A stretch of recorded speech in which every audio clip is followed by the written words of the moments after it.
Mga idol, ayan, yung pinapakita ko po sa inyo ay 16 guard po yan. Pagawa po siya sa akin ng high skein taper fade. Ayan, bali yung 16 guard po mga idol, bali 2 inches po talaga yan.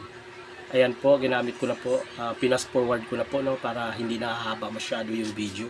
Yung araw na yan ay nag-service po ako niyan sa mga Velasquez family sa sarili nilang showroom no.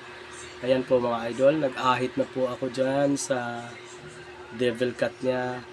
Ayan, pinaiba niya ng konti kasi mayroon siyang pinapagaya sa akin na magkaroon ng konting kanto at tulis dyan sa may temple niya. Ayan po, maganda talaga ang tingnan pag ano talaga. Pag nakatulis din banda sa ano, temple banda ng devil cut niya mga idol.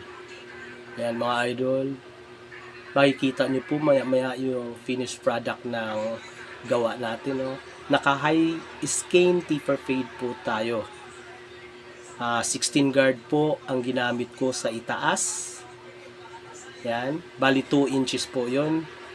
Ayan na po, idol, ang finished product natin. Ay, ang ganda talaga ng pagka-devil cut. Oh.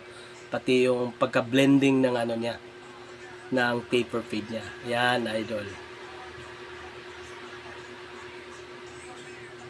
Yan. Yung gusto nga pala magpagupit po sa akin, no? Pwede na po kayo mag-chat or tumawag sa akin. Start po tomorrow. Mga minahal kong customers, thanks for watching. Maraming salamat po sa inyo.